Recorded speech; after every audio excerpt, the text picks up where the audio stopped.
Alors, aujourd'hui, culture de couverture, on essaie à chaque fois de se renouveler un peu dans notre propos pour ne pas présenter ça de la même manière. Je pense que les cultures de couverture, c'est un sujet qui porte à déraper puis à ouvrir des horizons, des perspectives.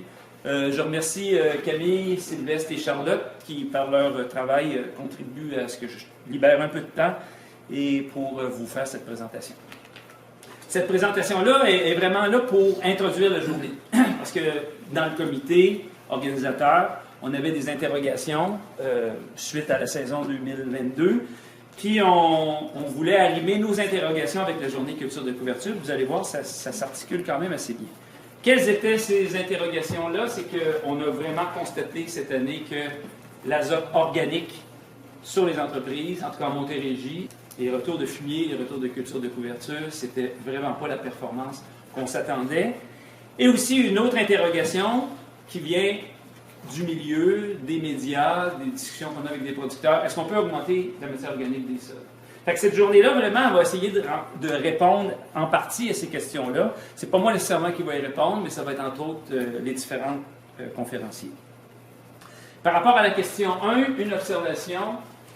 On avait à la ferme Bogmans en 2021 le setup des cultures de couverture. On avait des bandes de trèfle rouge, de févrole radis, de trèfle rouge une coupe, deux coupes, févrole avoine, des super biomasses. Ça, ce dispositif-là a été répété 3 fois. Ça, c'est la Cadillac des parcelles en grande culture. J'ai le privilège de travailler avec des producteurs qui sont willing. En 2022, on établit, bien entendu, du risque là-dessus. Une partie du champ était travaillée, déchaumée au printemps avec la Nemken. Non, à l'automne. Et une partie qui était en semi-direct. Et on avait un témoin qu'on ne mettait pas d'azote en poste levé. Puis on avait une partie qui était fertilisée avec un supplément de 80 unités d'azote minéral. Et Camille et moi, on était tous excités de cette parcelle-là. On avait en 2021 des biomasses de 5,6 tonnes dans le mélange févrole et avoine. Et Camille a passé bien des heures dans la batteuse à prendre des notes, parce que vous comprendrez qu'un dispositif avec 9 traitements, 2 doses d'azote, 2 types de travail de sol, il y en avait de la parcelle. Malheureusement, je ne suis pas très avancé dans mon analyse de ces résultats-là, sauf que ce qu'on constate, c'est que clairement, ici on retrouve l'ensemble des résultats en semi-direct, puis on est autour de à peu près 10 tonnes à l'hectare. Et entre autres, les semi-directs de maïs dans une pointe de trèfle non détruit à l'herbicide, on savait que ça n'avait pas trop d'avenir, puis on le voit très bien sur les résultats. Mais, puis on voit aussi l'effet, le travail de sol de l'année semble avoir augmenté. Si je regarde l'ensemble des parcelles confondues, l'idée, là, c'est pas de vous montrer le détail des parcelles. Aujourd'hui, j'ai même pas fini d'en faire l'analyse. Sauf que ce qui gosse vraiment, c'est que les témoins, ici, qui n'avaient pas de culture de couverture, j'étais à 10,2 tonnes en semi-direct. Donc, ce qui est remarquable dans ce jeu de données-là, c'est que le témoin, dans le fond, a donné autant, à peu près, de rendement que les précédents de culture de couverture. Ce qui est une observation qui est triste. Et quand on regarde au niveau de l'azote, où on a remis de l'azote, là, on tourne à peu près dans ces parcelles-là en azote minéral. Quand c'est marqué oui, ça veut dire que l'ensemble de ces parcelles-là étaient à peu près à 200 unités d'azote minéral. Et les parcelles non amendées en poste levé, on était à 120 unités d'azote minéral. Il y a 2 tonnes de différence. Même si les statistiques ne sont pas faites, les tendances sont vraiment lourdes. Puis cet automne, je discutais avec mes collègues, puis on avait tous le même constat, les retours de fumier, les retours les épandages de lisier de printemps, tout ça. Il y a eu beaucoup de contre-performances qui sont évidemment liées à la température. Mais il reste qu'on espérait que dans notre système, avec les cultures de couverture plus résilients, qui l'hiver perd plus d'azote, bien, ici, des fois, on a quand même des mauvaises surprises. Fait qu'aujourd'hui, on va essayer, Martin Chantilly, tantôt, va reparler de l'azote organique dans les sols. Martin a beaucoup de compétences, beaucoup plus que moi. Et la deuxième question portait donc sur le carbone du sol et toute la dynamique entourant les émissions de gaz à effet de serre. On connaît ou on a entendu parler de l'initiative européenne 4 pour 1000. Donc, sur l'ensemble de l'Europe, je pense, si on augmentait de 4 pour 1000 la teneur en matière organique, Martin, tu pourrais me corriger, c'est qu'on va flirter avec des niveaux là, des gigatonnes de carbone qui seraient séquestrés ou stockés dans le sol. Fait qu'il y a des initiatives, on entend beaucoup parler de ça dans les médias. Et pour mettre les choses en perspective, quand vous allez à Cuba, aller-retour, c'est à peu près 0,67 tonnes de CO2. Et votre voiture, à 20 000 km par année, c'est autour de 4 tonnes de CO2 qu'on émet. Fait que, pour avoir un peu des balises, on est un peu en gaz à effet de serre 101 ici. Et on sait tous que le protoxyde est nettement le pire des gaz à effet de serre, un pouvoir potentiel de réchauffement qui est de 265 fois celui du carbone, du CO2. Fait que, dans la mouvance, ça met toutes les choses en perspective. On a accès sur le marché à peu près à essentiellement quelques calculateurs de GES. On a bien entendu Holos, qui vient d'Agriculture Canada, qui a été élaboré vraiment plus dans l'Ouest canadien. Et Holos, ça a quand même plusieurs années. Il est quand même en rafraîchissement constant, mais il est basé un peu prairie. Donc, dans les prairies, les teneurs en matière organique ne sont pas très élevées. Et Holos traduit un peu cet idéal-là quand tu modifies tes pratiques dans Holos, on démontre ou on tend à démontrer que tu aurais des accumulations de carbone, une amélioration de ta teneur en matière organique dans le sol. En deuxième lieu, on a Agriclimat, qui est une initiative québécoise dont Sylvestre Delmotte ici est en partie une bonne partie de la paternité. On a établi tout à l'heure à 70% la paternité de Sylvestre. C'est pas très scientifique comme données, mais enfin, Sylvestre est ici si vous avez des questions. Il y a d'autres initiatives, on passe vite parce qu'on est un peu en retard, mais il y a donc différents calculateurs qui sont disponibles sur le marché. J'ai fait une simulation des émissions pour une entreprise bio, celle de Sylvain Coussard qui est ici présent. Et un peu l'historique de Sylvain, c'est que Sylvain était en bion permanent jusqu'en 2001 à peu près, Sylvain. C'est bon ça? Puis Sylvain, avec les années, je perds les années. Mais il est en transition bio depuis 2001, puis il est bio 100% depuis 2004. Je pense que c'est exact, ça. Peu de choses près. Quand on veut simuler les émissions pour une entreprise, on n'a pas tant que ça de données à rentrer, mais les données sont les suivantes. Il faut d'abord localiser l'entreprise, parce que l'éco-district est capital dans le calcul des GES. Si on est dans l'Argile, c'est-à-dire si on est dans le sud du Québec ou dans le centre du Québec, c'est pas du tout le même éco-district. On saisit évidemment la rotation de culture de l'entreprise. On inscrit également les exportations de grains pour faire dans le calcul du bilan des émissions. Et les importations, évidemment, que ce soit, peu importe l'intrant, propane, diesel, engrais minéral. Dans le cas de la ferme Coussard, on parle plus de fumier de volaille. Et ensuite, au niveau du travail de sol, contrairement à Holos, il n'y a pas nécessairement de saisie détaillée. Là, tant d'hectares en travail minimum, tant d'hectares de labour. Holos travaille autrement. Agriclimat va plutôt mesurer en partie l'impact du travail du sol par la consommation de carburant qui va se refléter dans la quantité de diesel. Mais Holos va plutôt mesurer l'évolution de la matière organique du sol. C'est ce que un peu Agriclimat va plutôt mesurer l'évolution de la matière organique du sol. Donc, dans les autres paramètres, on va rentrer les analyses de sol historiques. Je vais vous montrer ce que ça a l'air. On va aussi rentrer le type de sol. Dans le cas de Sylvain, il est à peu près 80% de sol laume argileux lourd et un peu de limon argileux. Fait que c'est des sols très lourds à Saint-Blaise. Puis Sylvain a toujours dit, ça fait 20 ans que je connais, 30 ans que je connais Sylvain, année de sécheresse égale année de richesse. Dans l'argile, chez eux, c'est ça. On rentre aussi, on consigne les boisés, les brise-vents qui sont sur l'entreprise. Dans le cas de Sylvain, on n'a pas rentré les herbicides parce qu'il n'y en a pas, mais les herbicides ne sont pas très significatifs dans le bilan des GS pour votre culture personnelle. Et donc, on fait le bilan carbone. On espère qu'on séquestre du carbone. On espère. C'est sûr qu'on a des émissions au niveau de l'activité de l'entreprise, puis pour avoir un bilan qu'on souhaiterait neutre. Donc, on passe vite là-dessus. Vous avez certainement tous déjà vu ces petits graphiques d'Agriclimat. Chez Sylvain, qu'est-ce que ça donne? À peu près 900 tonnes d'équivalent CO2 liés au protoxyde. L'ennemi, c'est le protoxyde en grande culture. C'est le protoxyde parce qu'on est dans le sol argileux, on est dans le sud, on est dans des cultures annuelles, et on fertilise avec la fertilisation azotée. On n'ira pas trop dans le détail, mais la contribution des matières fertilisantes, certes, mais aussi des résidus de culture qui, au sol, se décomposent et vont potentiellement relâcher du protoxyde. Ça, c'est basé sur des modèles, résultats de recherche, là, entre autres d'Agriculture Canada. Pourquoi, Sylvain, ça floche autant de protoxyde? Ben, c'est sa localisation, sa classe texturale, puis évidemment, les sources d'azote peuvent avoir une certaine incidence. Là. Les fumiers par rapport aux engrais minéraux, il y a des coefficients d'émission qui sont propres à chaque. Juste pour vous donner une idée, j'ai simulé pour Sylvain, mettons qu'il achèterait une carrière, puis qu'il importe du sable, puis que sa classe texturale, ce qui n'est pas tout à fait réalisable. Il pourrait changer sa classe texturale, puis on tomberait avec, mettons, 20% de sol argileux, mais ses émissions diminueraient de 334 tonnes. C'est très significatif, c'est clairement pas faisable. C'est juste hypothétique, une hypothèse.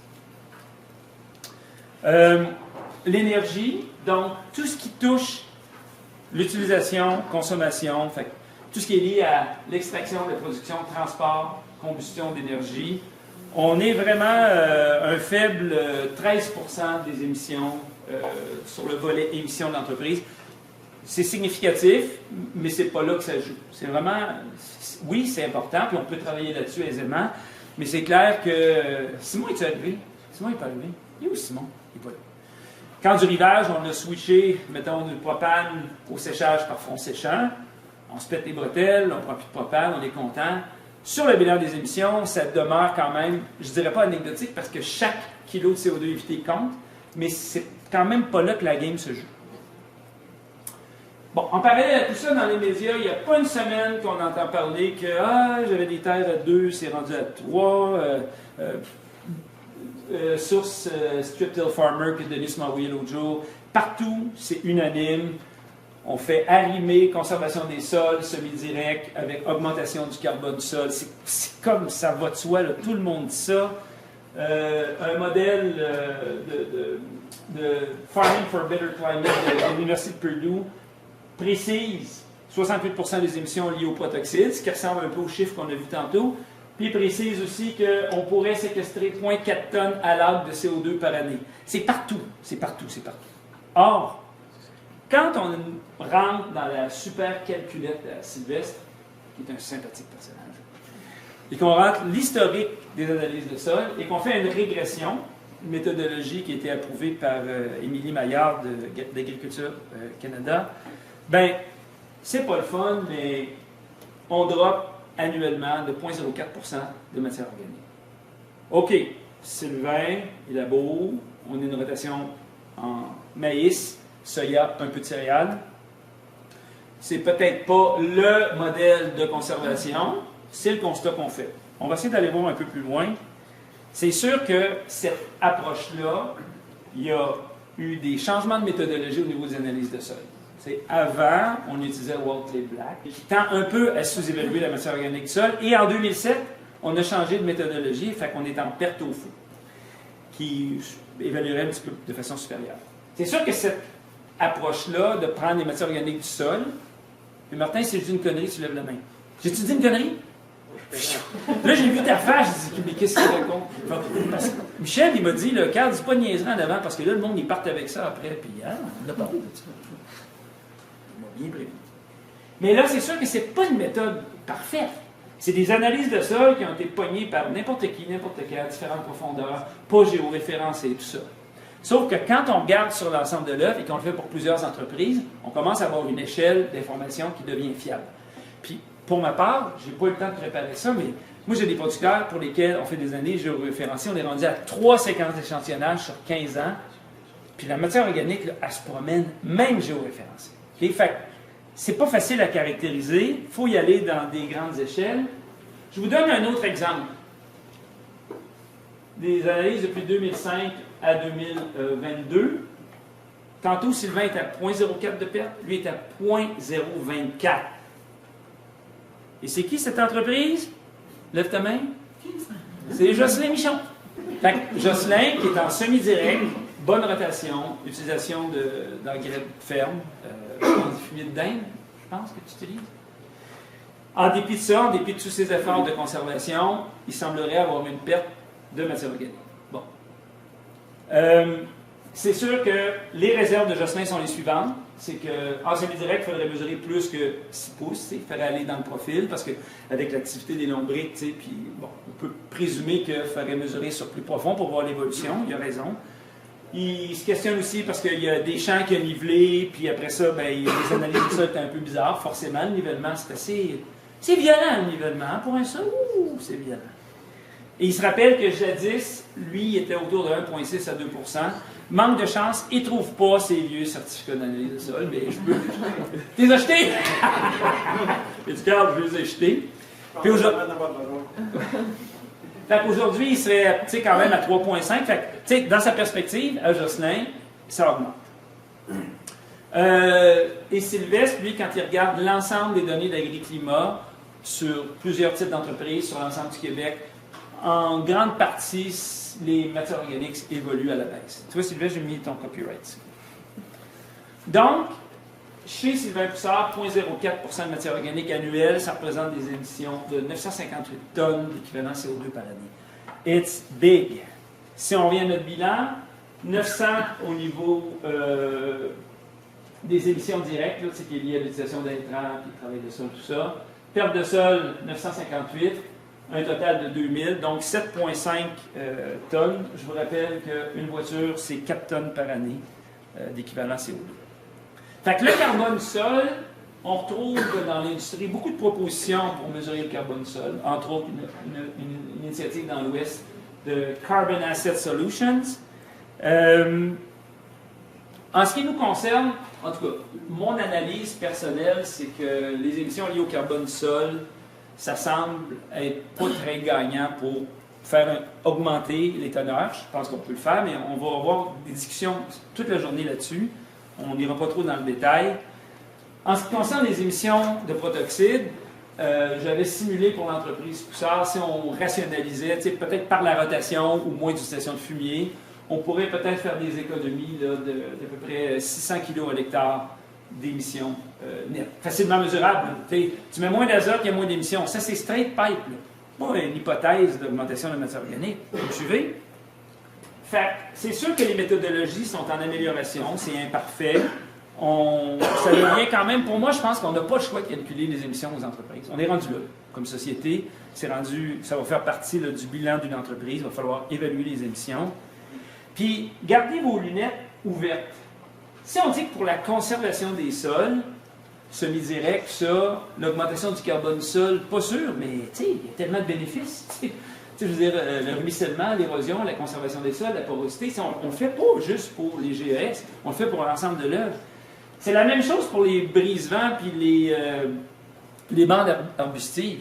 C'est top pour la biodiversité, mais commence pas à calculer le carbone de ta bande riveraine arbustive parce que tu vas être déçu. Mais fais-le pareil, c'est important. Est-ce qu'on est d'accord? Oui! OK, cool. Pour moi, le carbone sol, c'est la pierre angulaire de votre fertilité. On fait tout pour améliorer le carbone sol, puis il faut. Puis dans les perspectives où le climat va se réchauffer, on va avoir des coups d'eau de malade, pour que les sols soient résilients, on a intérêt à avoir du carbone. N'est-ce pas, Odette? Et où, Odette? Yes, OK, respect. J'ai mis mon icône de preacher, OK? Parce que j'en ai ras le pompon dans mon secteur. Moi, je parle de Montérégie-Ouest, je suis un Montérégien. J'aurais dû rajouter occidental, Montérégie-Ouest. J'en ai ras le pompon, les boisés, laissez-les, laissez ce qui reste. Il reste rien. Arrêtez de gratter un arpin. Je suis plus capable. La biodiversité, on n'en parle pas suffisamment. Pour vous sensibiliser, je vous invite à regarder La Fabrique des pandémies, surtout .tv extra, pour ceux qui ont l'extra. Et ça, j'ai emprunté ça de Boucard, qui a emprunté ça d'un Amérindien. Quand l'homme aura tué le dernier animal, coupé les derniers arbres et pollué la dernière goutte d'eau, alors il comprendra que l'argent n'est pas comestible. Voilà. Alors, je vous remercie.